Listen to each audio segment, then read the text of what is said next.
You understand the struggle. Yeah. City are just, it's weird. It's a mixture of complacent and at the same time just lacking motivation, and also becoming a bit one-dimensional now with Erling Haaland. 100.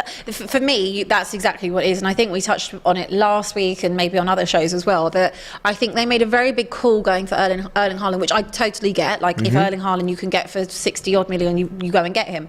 But I have always said my biggest thing with City is the fact that they were too quick to sell Gabriel Jesus. Exactly. They were too quick to sell Raheem Sterling and put all their eggs in his basket. Zinchenko's a massive as well, miss. because He's such a great footballer. yeah, such a great footballer. But also they were so set in their ways of how to play, and anyone that came in always had about a season where they were in and out of the side, and they'd sit on the bench and they'd learn the way that they were meant to play in this Pep Guardiola side. Now Haaland's come straight in, and what his biggest problem is, he hasn't kept the identity of Manchester City and that way that they play. And because they've sold that kind of reliance and the reliable players that they bring on if they were kind of like flagging late in games and can go back and revert to type, all they have is Haaland, which is great because if he's in the box, and fantastic, he's always going to get you goals because of the side he's in. Yeah. But they have now had to adapt the way that they play their game to suit Haaland without having any backup plan. Exactly. And I think that's what we're seeing. And as well, defensively, they haven't been too good either. I remember me and James did a tactical show before Christmas about Haaland, the over-reliance on it, and the comments, City fans, oh, how dare you,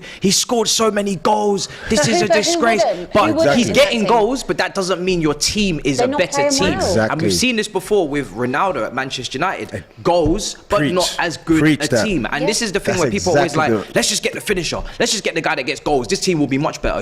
You just add 30 goals, of course they're going to be. That just doesn't always work out. Their core beliefs in that team and kept Jesus and kept Sterling, or even one of them, or Zinchenko, one of them, or two of them, and added Haaland, there's no way they'd be in that position. They would probably be winning the league, and I genuinely think they would have been winning the Champions League. They looked more threatening and more complete when they were playing for all of these seasons without a striker. Like City was so, because you're just thinking, okay, you stopped the false nine or whatever playing in the middle, okay, but now I got to deal with Sterling, now I got to deal with Jesus coming off the wing. But now it's just like predictable, very super predictable.